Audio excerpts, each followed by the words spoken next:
Global Game Jamas tai yra renginys, kai žmonės susirenka savaitgalį ir per 48 valandas bando kurti žaidimus.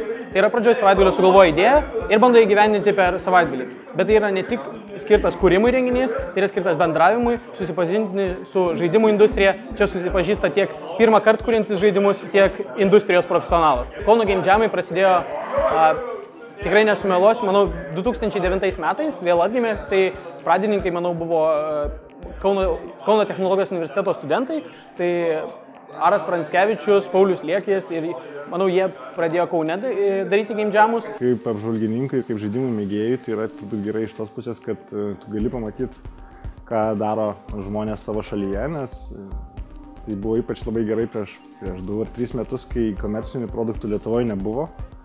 Tai ką daro žaidimų, kurie galėjai pamatyti tik Game Jam'e, galima sakyti, ir kai kuriuose konkursuose. Ir ne vienas žaidimas šiaip po Kauno Game Jam'o buvo bandomas paleisti ir kaip komercinis projektas.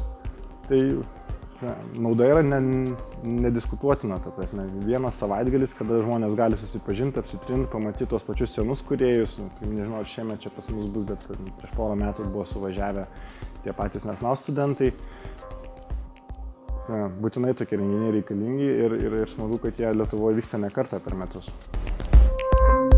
Kodėl KTU? Manau dėl to, kad čia yra visos sąlygos.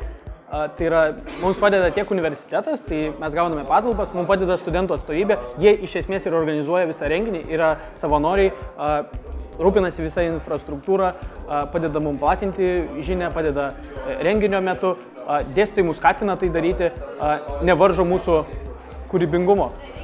Visos sąlygos kurti ir žaisti KTU.